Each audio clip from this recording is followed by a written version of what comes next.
What's going on, people? We are Tottenham TV back here for another Tottenham update. And the Bombers keep rolling through, people. Spurs are active in this transfer window, sitting here on the 12th of August. We've got a bomber to bring you, which we'll bring you a bit later on in the video. But we're going to start off talking about Luka Vuskovic, as a publication in Germany called Kicker say that Luka Vuskovic has now been given the green light to a loan move to Hamburg. Now the club is just waiting for Spurs to give their approval on the move so the deal can be finalised. We know he wasn't added in the Super Cup squad, the 22-man squad for the Super Cup, and, that made me think that he's definitely got a imminent loan move happening. And Hamburg, they've been knocking around for some weeks now in terms of interest for Luka Vuskovic, and I think this one's going to happen. Yeah, sounds like it. And we know Ali Gold said he's been made available for loan. So looks like this one's definitely in the pipeline. As well, I think he's a fan of Hamburg, or I remember he was supporting Hamburg, I think, in the playoffs or something. So he's got connections there, yeah. He's got connections there. So look, Bundesliga move, good. It'll be good kind of experience for him. And it will help his development. A higher class league. He's making that step up from the Polish to the Belgian and now to the German Bundesliga. So it's a bit of a shame, only because he was doing so well in pre-season. He had that game against Reading, got everyone so excited, and everyone's like, "Oh, you got to keep him around." And is he ready? Scored that goal, and you're thinking, "Wow, this guy looks a serious talent." So off the back of that Reading game, if I would have told you after that game he's going to be going to Hamburg on loan, you probably would have been disappointed with that. But clearly behind the scenes, they feel like he needs another year development. And so be it. He is clearly very talented. I think we're all desperate to get him involved, aren't we? You can see what a talent he is, the height he has on him, amazing technical ability as well for a centre-back. So I think he's definitely going to be a Tottenham centre-back at some point in the first team. But clearly, 18 still, they just feel it's just a bit too soon. I know. I don't think I've ever been so sure on a youth player for us than I've been on Luka Vuskovic. Like, literally, yeah. I'm so sure that this guy is going to make it at Tottenham Hotspur. And, I'm hopeful for a lot of the other players that we've got, like the Jamie Donnellys of this world. But Luka Vuskovic looks like an absolute star in the making. And I feel like loan moves and developments have changed over the years, where in previous years, I might have thought like a championship loan or to loan him inside of England would have been the best course of action. But now I feel like the way the Premier League is going in terms of the football, going over to the Bundesliga, maybe even Serie A as well, I think it does so much more for their development than going to like the championship. I agree. It's a top league, and the top league's always going to be better quality and always going to be bigger tests. So I think that's definitely right. The only thing is now, where does it leave us with the centre-back options? We've got, obviously, Romero, Van de Ven, and Danso as our fit first-choice centre-backs. Then you're a bit stuck, because Dragoshin, how far away is he? Kota Takai is new to this league, and he's injured as well. So we've heard reports about Tottenham dipping in the market for a centre-back. So I think this definitely heightens the need for one, I think. Yeah, I would say that we brought in Kota Takai, and what Ali Gold was saying at the time, that he's here to be part of the first team and be part of the squad next season. So if that's the case, then they clearly hold him in high regard. So let's see what he's made of.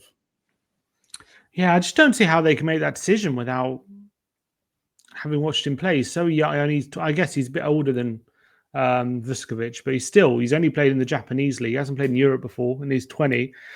So I'll be surprised if they've made that judgment. I guess they have to, because he's been injured, and we're not. They made that judgment on Lucas Bergvall, and he came in, took a bit of an adjustment period, but he was one of our best players last season.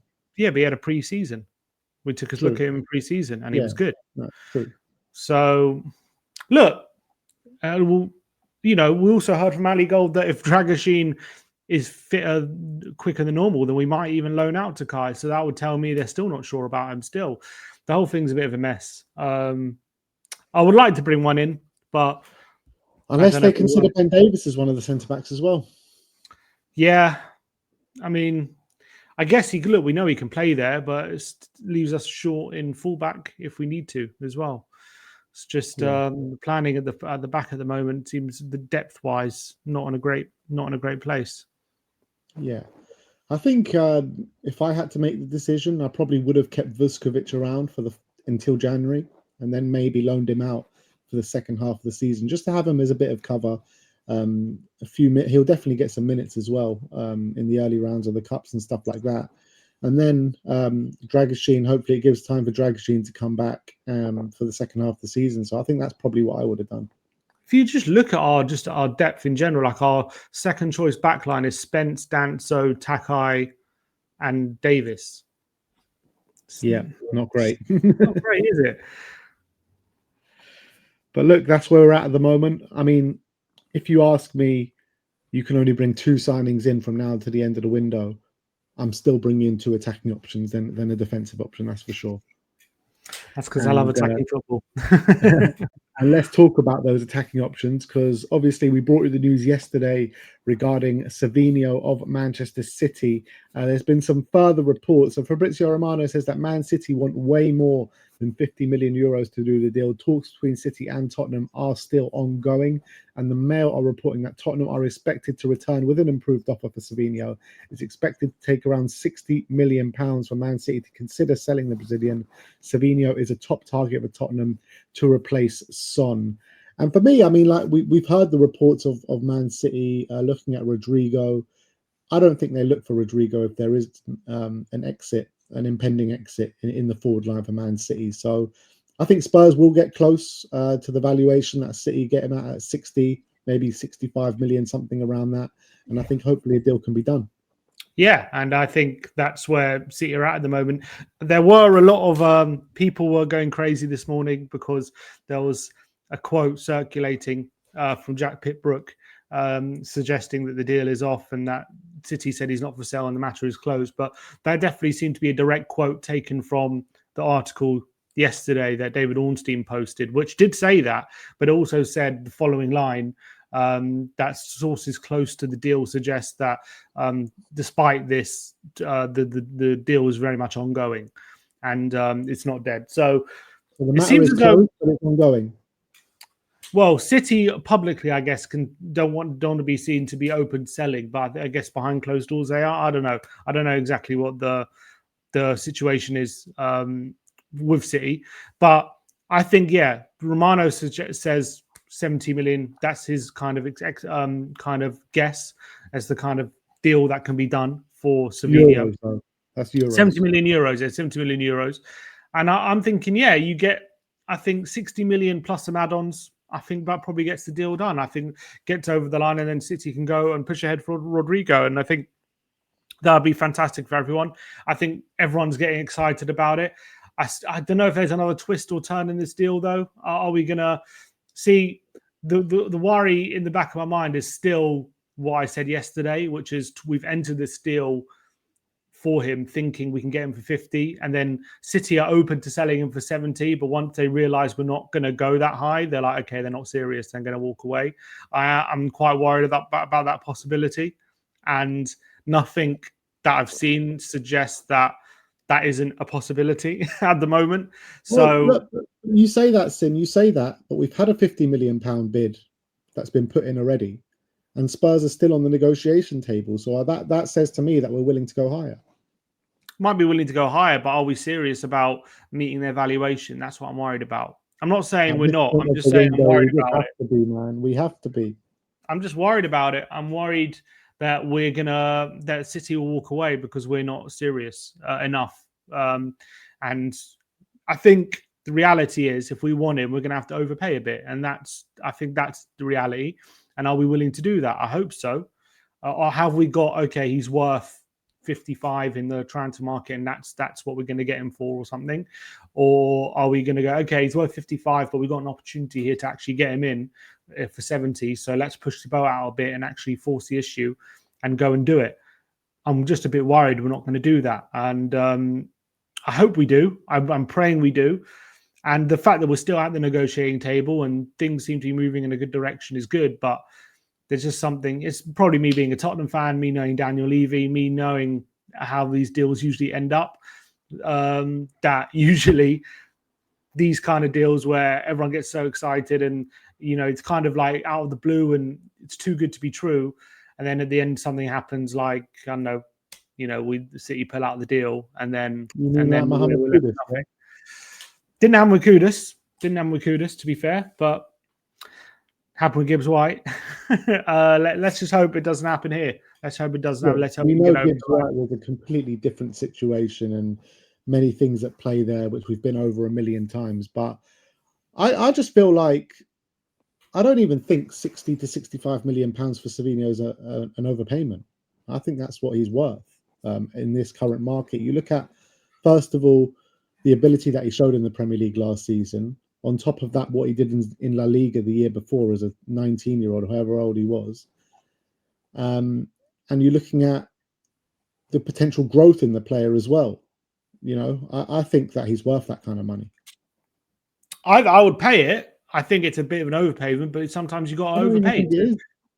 I think it's a bit, but it doesn't. It's not. I'm not saying that means we shouldn't do it. I still think it is, because I think it's not necessarily how much the player's worth. It's how much he's worth to the club that's selling. That's what determines the price. So for me, I think in the current market value, I think, him being a similar price to Kudus is, 55 million or whatever is not, I think that's fair. But I think, City don't want to sell. So why would they pay for a fair market value? Why would they sell for a fair market value? They'd only sell for over that, because they're not desperate to sell. There's no reason for them to sell unless someone is going to come in with a really good offer, which they don't want to turn down. So that's what we're going to have to do, in my opinion. And I think we should be doing that. Sometimes you have to do that when there's an opportunity to bring someone like Savinho in. You have to do that to get that deal done and get it over the line. Otherwise, you're going to be sitting here again without him. And that's reality. And I don't want to be doing that. Yeah, I mean, I think the only reason Man City are willing to sell is because he's shown willingness that he wants to leave.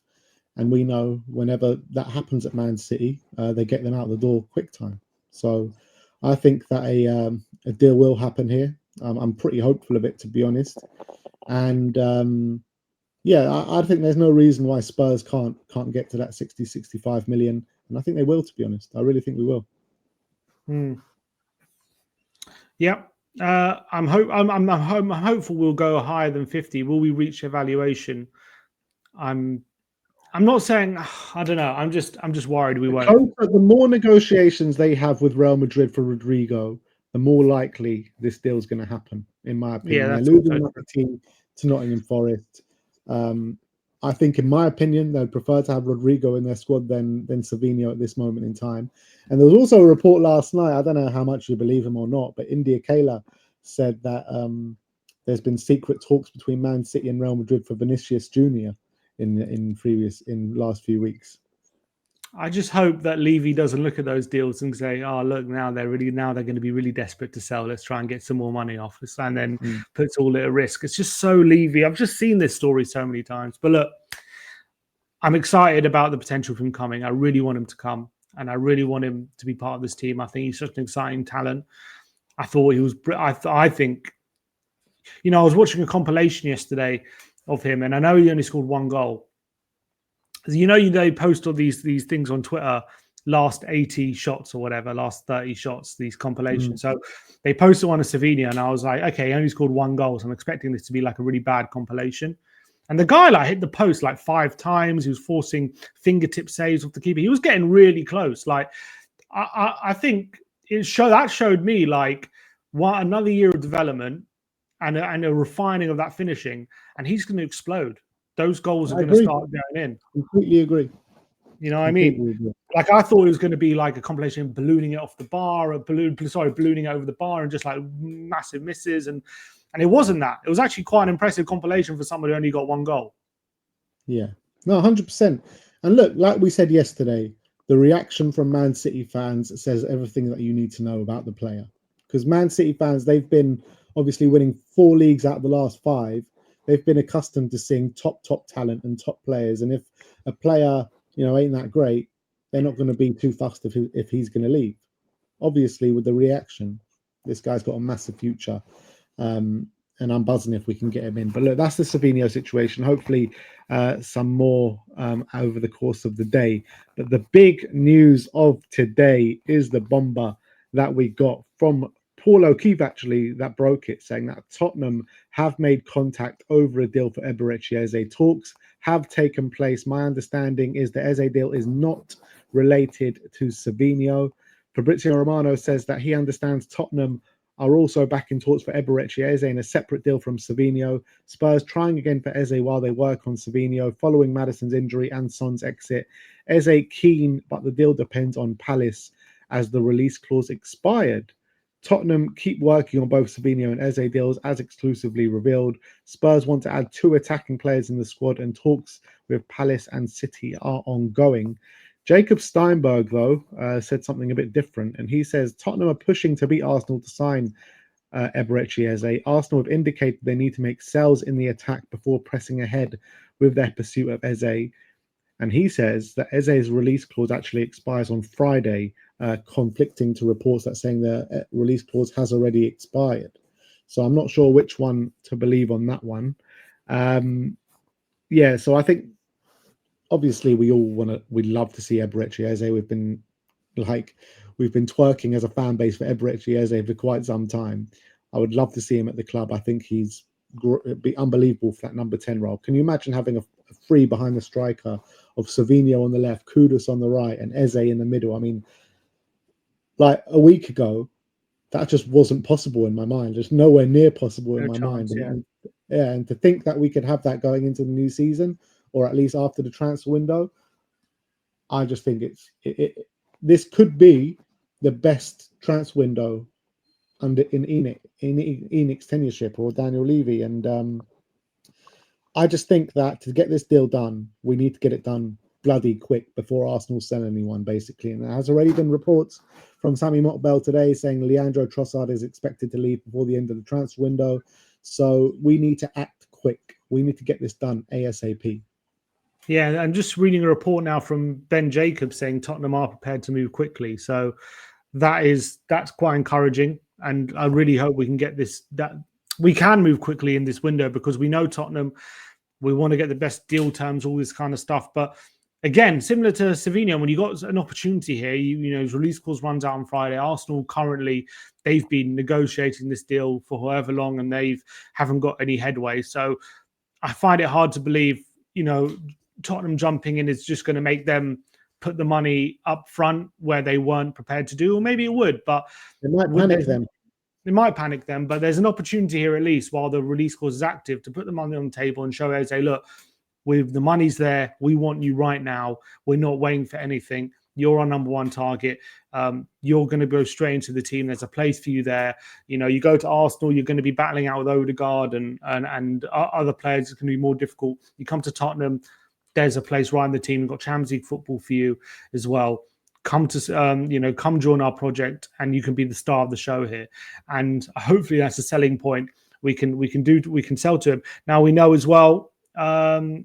We had money set aside for a number 10, not too dissimilar to what that release clause is, albeit potentially this release clause will be more upfront. I'm hearing it's a lot of money upfront, but needs must sometimes. He's a long-term target. He's someone Tottenham have definitely done their due diligence on over the years. He's been someone targeted for a long, long time, so we know exactly what kind of player we're getting.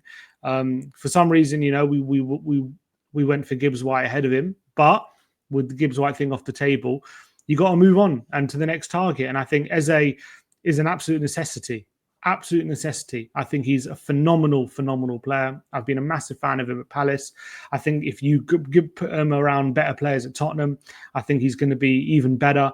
I think he's got incredible dribbling ability. I think he's got great passing ability. He makes great assists, great set pieces. He's got a phenomenal shot on him from outside the box. He's a really good finisher, great composure as well.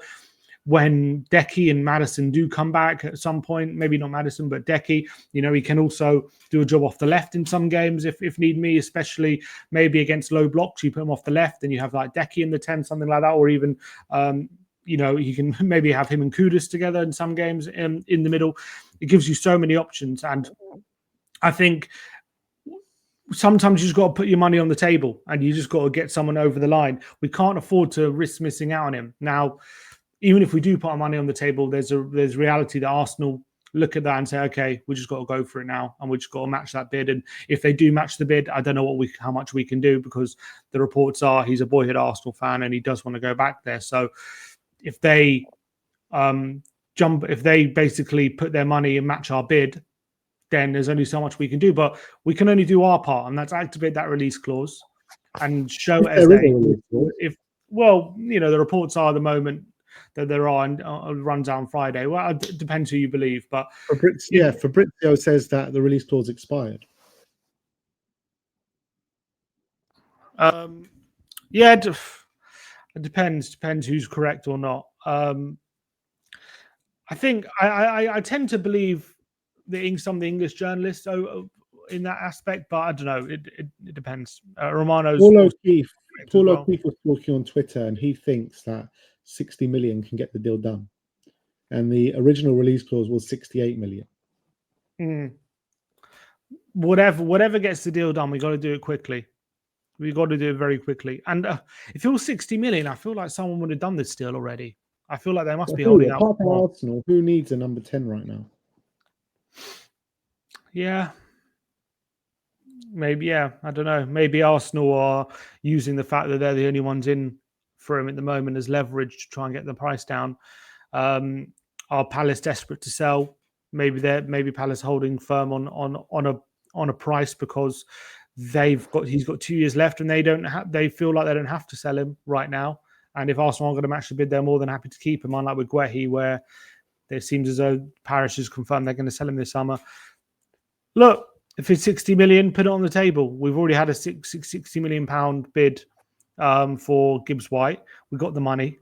We need to get over the line. And I think that will change the trajectory of our window and our season if we can get this deal done. Does any Spurs fan really believe we're going to get Savinho and Eze through the line or through the door? No one really believes it, does it? No one truly believes it. I saw this news come through last night, right? And I was just like, visualize. I think I had dreams last night of watching a Spurs team with Savinho on the left, Kudus on the right, and Eze through the middle. I'm much more hopeful on Savinho than I am on Eze, to tell you the truth. But we just got to act quick. If we can act quick, we can get this deal done. If we dilly-dally on it, then we give Arsenal an opportunity to sell a player and to come in and Gazampas, kind of take the lead on the player. So, there's a lot of moving parts to it. We need to get this deal done like today or tomorrow. Like literally, that's how quick we got to be on this. And do I trust that Spurs are going to do that? Probably not. But there is a little bit of me that's just very hopeful that we can get these deals done. But that's probably more of the dreamer in me than anything else.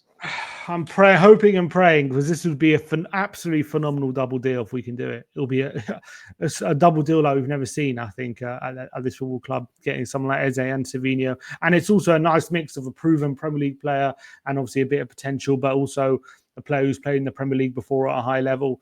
It ticks a lot of boxes for me. There are suggestions I've seen. Some people saying Eze great, Savinho great, but does it solve the issue in the team about that lack of passing ability, progressive passing? You saw against Bayern, we had a real lack of ability to get move the ball up the pitch, and just getting Eze and Savinho in, does that solve that problem? And I do understand that to an extent, but when you've got the ability to bring two of those players in, surely Frank can just find a way to make it work. Surely he can develop some sort of system to make that work.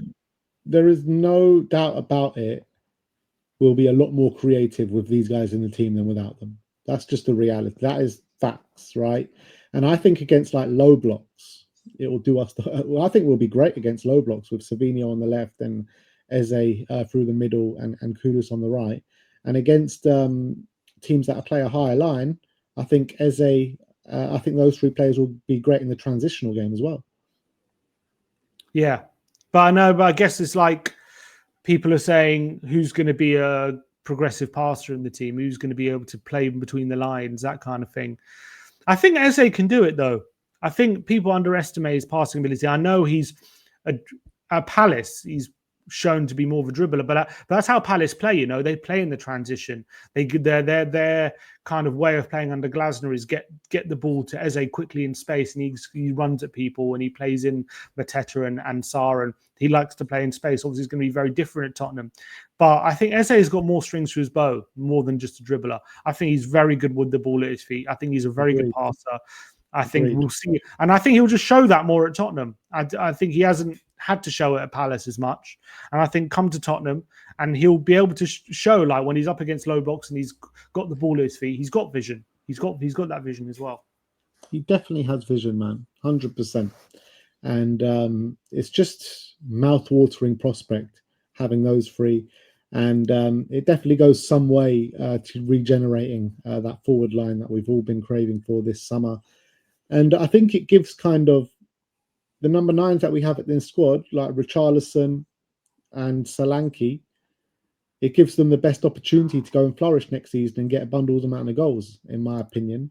And if they can't hit big goal tallies next season, then I think we got to look to replacing them in the next summer. For sure. The only thing I would say now, off the back of these potential double deal, is if neither of them come off, the meltdowns would be massive. And where do we go from here if we can't get either of those over the line? I mean, I don't even want to think about that, but there is a possibility. City could tomorrow put out the deal. I mean, it's not. I mean, the excitement to likelihood level, I feel like, is a bit too high. If you know what I mean. I feel like the excitement level is way higher than the likelihood level. Stop bringing us a peg down. Let us dream until the dream's dead. Dream. I'm dreaming too. I'm already putting them in the Tottenham team. I'm already thinking about all like how they're going to play, and I'm thinking about our starting.